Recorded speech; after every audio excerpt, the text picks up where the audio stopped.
The case we brought is primarily focused on Metro Manila. I think Metro Manila is one of the densest and largest cities around the world. That we have a daytime population of 15 million and a nighttime population of about 12.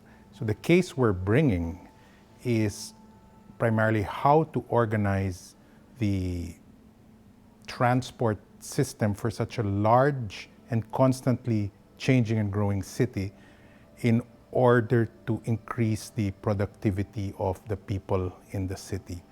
So obviously with such a large population and rapid development, there is a constant challenge to modify and improve the efficiency of the transport system. So it is a challenge and a case of determining what is needed now and what will be needed 5 to 10 years from now.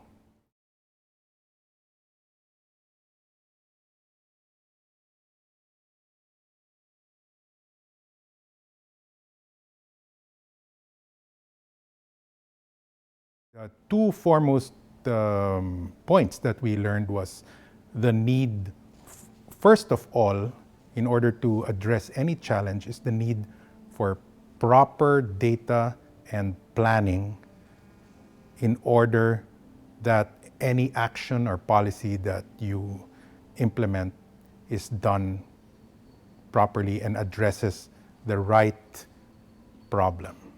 So that was point number one. The second point that we also understood was the use of economic logic or economic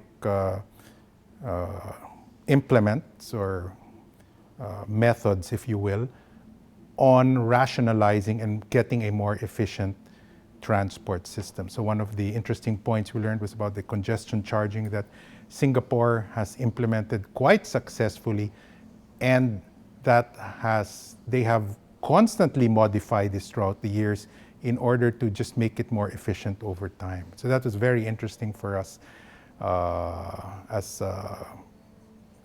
it addresses also our need for a more efficient transport.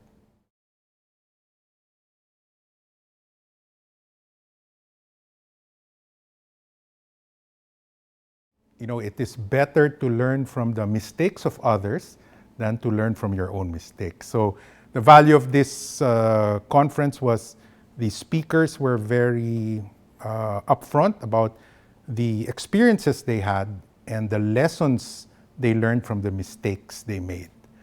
So learning from that, we can now then hopefully avoid the same mistakes that they have experienced. One of the more interesting points that were posited by the speakers was it is always better to constantly do something and learn from those mistakes, because no one is ever perfect, provided you are always trying to improve.